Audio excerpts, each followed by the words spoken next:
Okay, so this is Learning Team 3 discussion about the Stephen Carpenter case discussion. Do you guys think we need to share our names to make sure they know? I don't think so, because it's going to say in the poll, when we do the poll at the end, like a quiz at the end, it will ask to put in your name. Gotcha. So they'll know by that. So I don't think we need to. Okay. So who wants to start with a prayer? I can do that if you guys like. Okay. All right.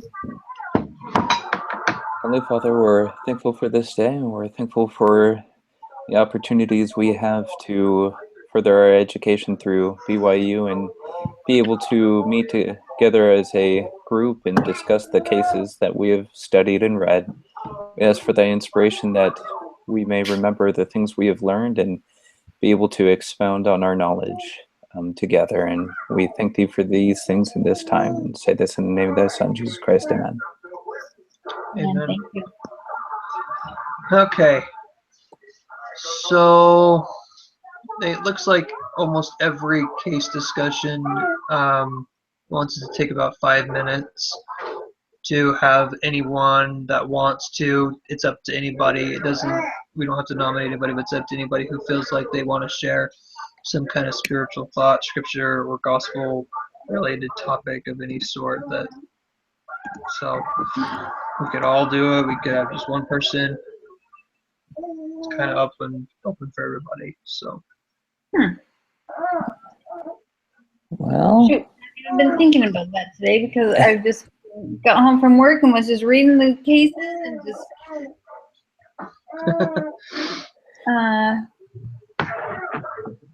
I would say, kind of preluding also the case study itself, that there was a great lesson to be learned from what Steve went through with his first company and how pivoting his business model actually kind of hurt his business. But ironically, and luckily in our personal lives, whenever we make pivots to things that are not working, that we have the added blessing of the Savior and his Spirit to be with us to help us through the pivot and actually better our lives from it. And so even though it doesn't always work in the marketplace doing that, thankfully it works in our lives.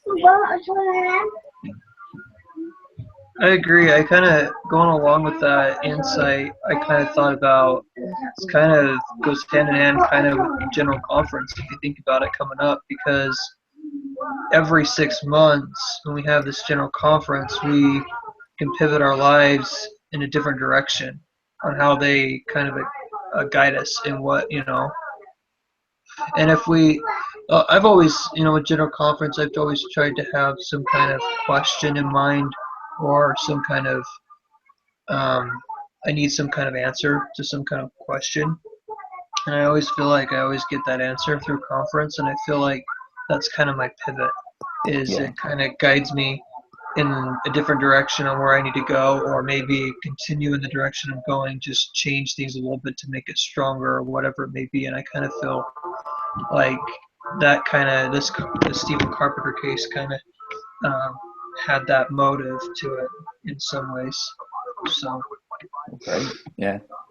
It's nice we get that twice a year pivot opportunity. Yep.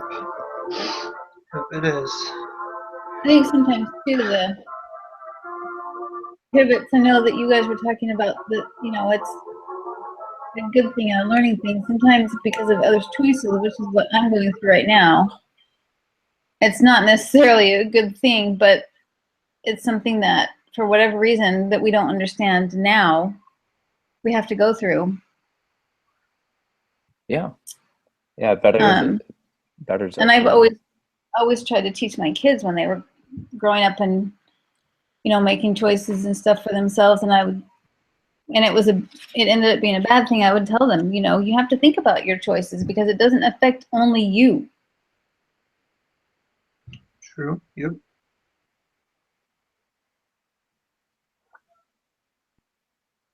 Okay. So to start with the discussion now on the case to kind of open things up. It kind of, I don't know if you guys are looking at the questions on what we're supposed to talk about, but you probably are familiar with everything. But so to kind of start out, it says many of our discussions center on understanding success or making crucial decisions. Today we are trying to account for failure. To begin your group discussion, quickly reconstruct the key elements of the cake business model. So how do we want to do this? What do you think is the easiest way to do this? Any ideas? Well, that is a very good question. Because it's asking about like the cash flow formula and operation strategy. Yeah. Just trying to think what it's really asking us to do here.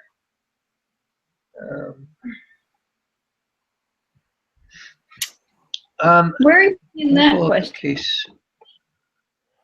So that's the Steve Carpenter case discussion. It's a little section just before the, let's see, let me go back.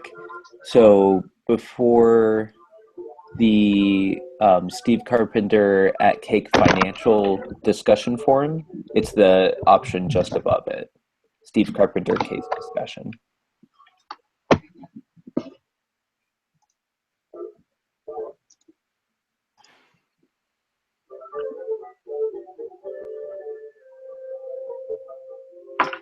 Do you find it? Can you see it? Yep.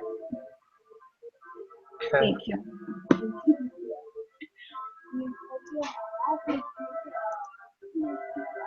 So to kind of summarize as best as I can anyway, without going too much into the cash flows formula, Steve Carpenter's business model essentially was to create a social site for investors. People were able to collect all of their investment options and data and updates all into one spot and be able to see friends and family and then choice selected professional investors that they wanted to follow. And they were able to manage everything, ask questions, watch what other people did, and be able to kind of have a one-stop shop social network for investment. And I believe the way he was going to receive most of their cash flow was from registered users linking their accounts, and then also there was,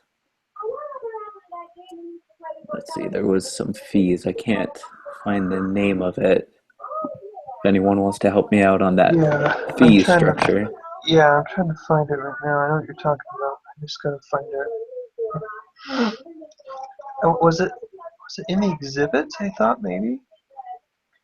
I thought so too. That's why I'm looking, because I kind of saw it in there too. I thought it was. Data licensing and fund fees. Yes, that's what it was. Okay. Yep. Yeah. And then, of course, premium services and so on. So his basic model was to make a Facebook version of investing. So more professional, but just mostly based around the actual product and less of the customer experience. Yeah, I thought that was very, very unique that he was trying to make it kind of that structure. But I kind of get it though, because realistically, look at Facebook. Look, how many people are on Facebook every day. You know what I mean? Like, wouldn't you want to kind of have the same kind of interaction with people, but with investing, so you can kind of get the same feedback and kind of get the same ideas or help that you need to maybe be a better investor and succeed at it? I would totally agree with that. I'd totally be on board with that. It's just that target market that they were hitting, the older group that don't like sharing financial information. Yeah. Well, and I thought it was interesting too that it was more men that were the investors, and they're not really into social marketing like women are. Exactly. Yeah. Marketing. And so they were, because of the market that invests, it wasn't going to work very well. Yep. So moving on to the next, I think it says that we each get a vote, basically, if we think cake was doomed from the beginning or was it promising. So who wants to go first?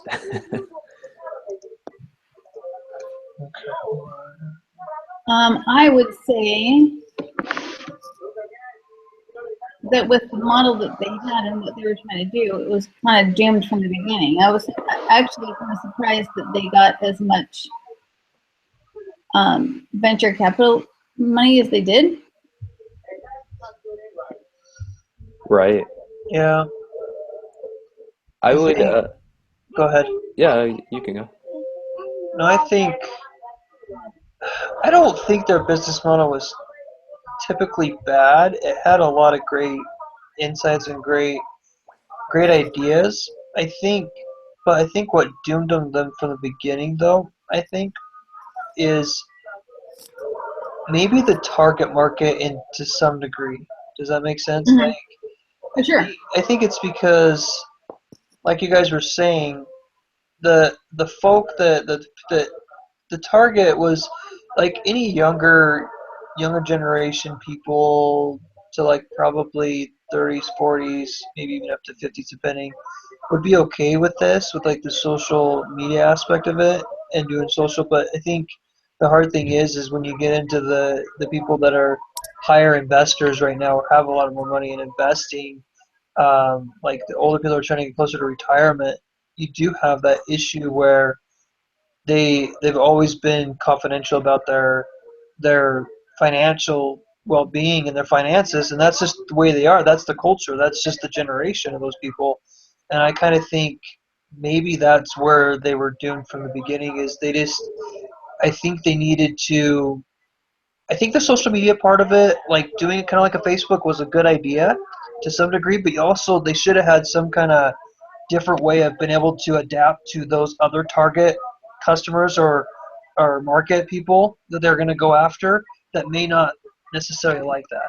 Does that make sense? So I think that's kind of where maybe they should have developed that into their business model a little bit more to make sure that they were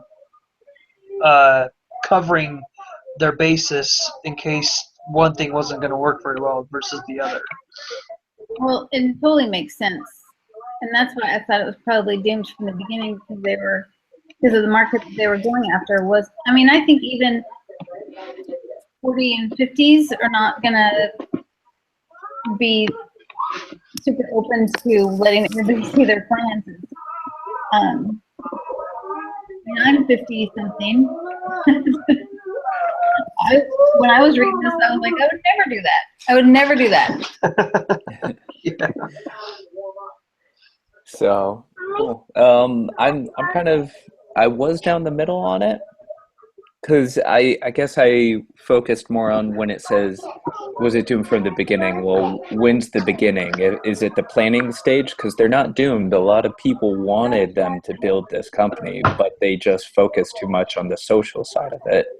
Right. But then it also says, was this a promising business model? And that's assuming that they've already made the business model the way they did, which is, targeted to people that don't want to share their info. So I say before the business model, it was absolutely viable, but afterwards, it was doomed unless they were going to make a much faster pivot.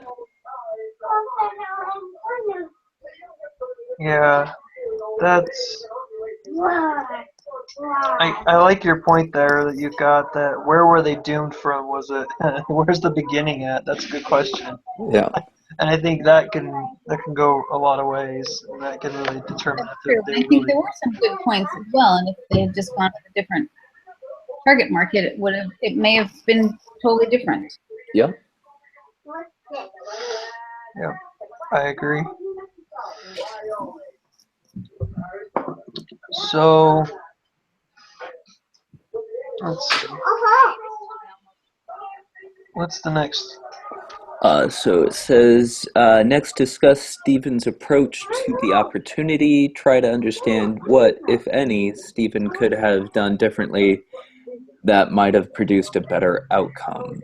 Um, so, like I think it's regarding like his focus groups and his choice to, and to, in my opinion, the absolute detriment of their company, not have a beta out in the public before they actually, sent it out. I think they wanted to go into that competition. Let's see what the name was. It was TechCrunch.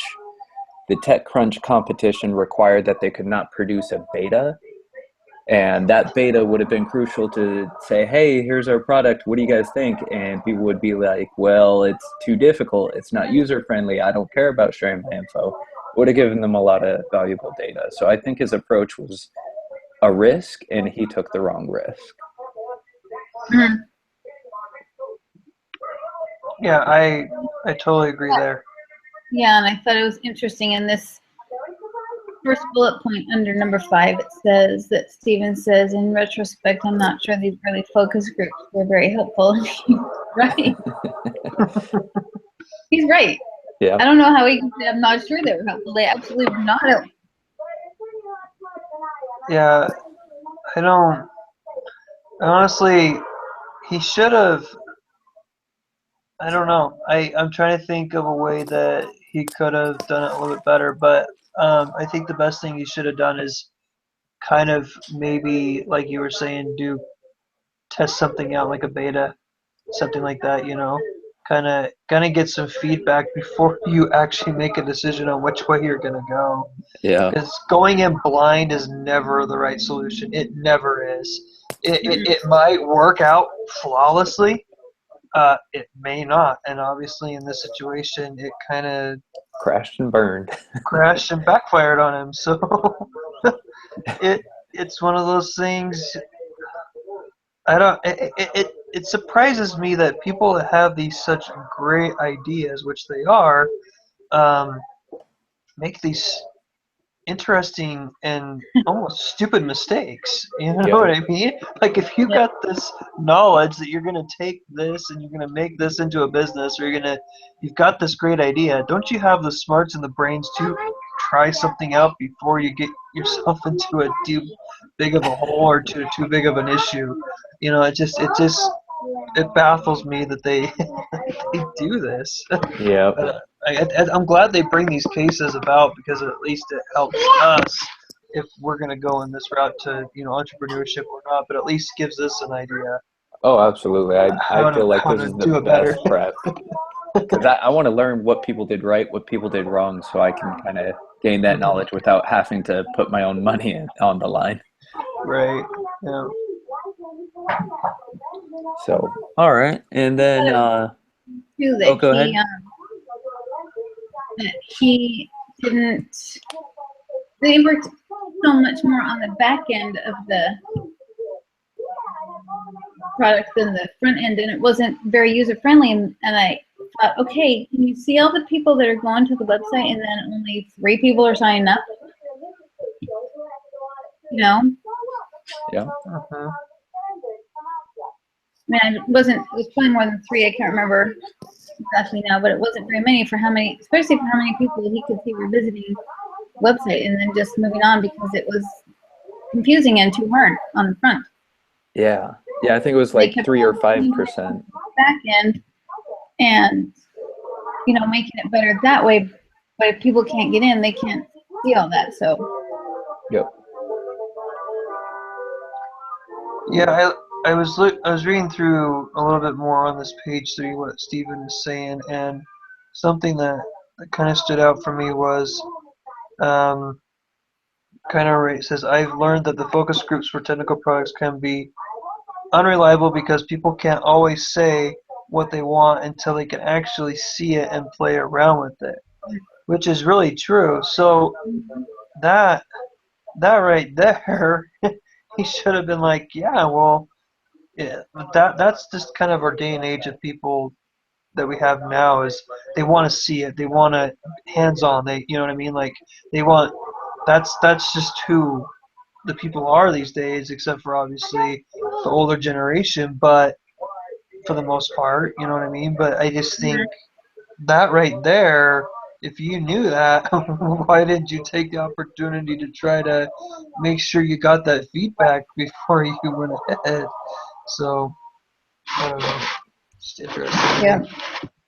Yeah, that's why a lot of the most successful businesses offer a free week trial or a free month trial. You know, gives you a chance to try it out and get used to it.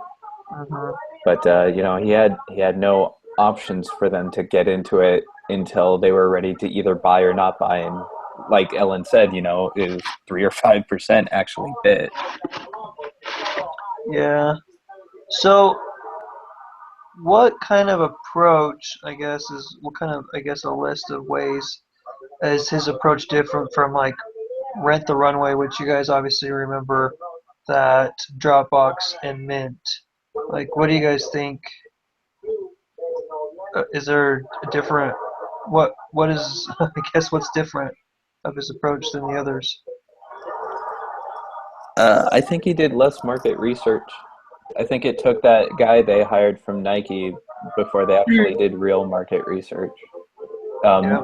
His research was done, but it was more biased to confirm his own hypothesis. Okay. Yeah, I agree. Let's see. So, how much? How would you know which assumption to test first?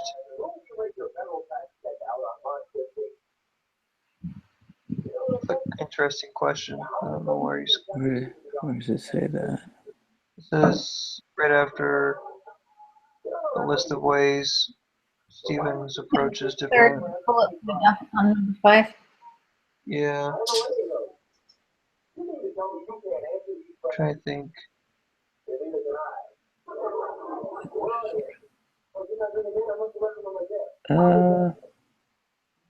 I don't know that. I mean, is there a way to know which assumption you need to test first? Yeah, I think it's just trial and error, honestly. I mean, in Because hindsight, yeah, go ahead. things that you do, you just have to pick one. Try it. Flip a coin. I kind of think personally, I think the biggest thing that your test that you need to do first is your market. You know, that's like the trial and error, like you're saying. But I think you've got to figure out what your customers are going to want, what your product is going to be able to offer to your customers or your service or whatever it may be. But I think you've really got to go in and test that market first to make sure that you got a grasp on it, that this is actually going to work. True, with people that they can use and test and try and see how user friendly it is and whatever. Yep. So, was building the data layer first the right approach? What would you have done? What would we have done first? Or I guess what would you have done first? Maybe And that's very hard to answer since, you know, I think that takes an engineer to really understand components behind the data layer or the user interface. It sounds like they started with the data layer and then they cared more about what the users would actually see. If possible, I do it at both at the same time, but I guess for the sake of trying something different, maybe it would have been better if they focused more on the user interface, making it fun, easy, accessible to anyone, no matter their knowledge, and then done the data behind it. Well, I'm wondering, I think you're right because the data is important, but it also needs to be user friendly at the first. So he kept hiring all these engineers. Couldn't somebody somewhere along the line you would think would say, hey, this is kind of confusing for people. Yeah. A bunch of engineers that were like, "Oh, this is perfect." I suppose. Yep. I just think, I don't know. Just it still baffles me when it went down. Um, so to kind of finish up this case, I guess, kind of the last area, as a group, identify the main reason for Cake's failure. Was the failure just beyond Stephen's control? What low-cost experiment could Stephen have done to test assumptions behind the main reason for failure? Which we kind of already have kind of discussed, but I guess we can just kind of use this as like our summary, because I guess we have to make sure that we have a timestamp that shows that this is our final thoughts and decisions and vote as a group of, what's going on. So, what's your guys' thoughts on that? What do you think the main reason was to his failure? He said, I think we all know that, but Yeah, the target market. yep. Yeah, I feel that's the same. The target market, they proved later in from the guy they hired that they could figure out the target market and then become profitable, but it was far too late. So had they done that at the beginning, I think they would have been great. Yeah, I think that's the biggest thing that I saw. That was the main reason of his failure was the target market. Now, was it the failure just beyond Stephen's control? I don't think so. I think you can have some kind of control over your target market in some degree. I think you can do a little bit more research, like he didn't do. Yeah. I think that's something that you can at least, you know, you can always do more research to make sure you kind of have an idea what's going to happen. But also, he could have done a few other things that could have helped him be better prepared with his product and his company and everything as a whole. Like hiring a marketing person way before he did. Yeah. Mhm. Yep. Yep. Straight from the beginning. Yeah. Well, cool. I think that does Yep. it. Yep.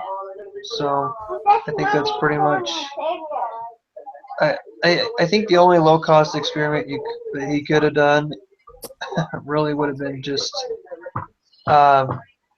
He obviously had customers that he knew that were going to be out there. He could have just sent out some kind of like easy survey, you know what I mean, and got some feedback from his target market. And from that feedback, he could have determined what he wanted to do moving forward. That could have been really just one of the easiest experiments he could have done. Pretty straightforward. So, let me just stop the recording on this one.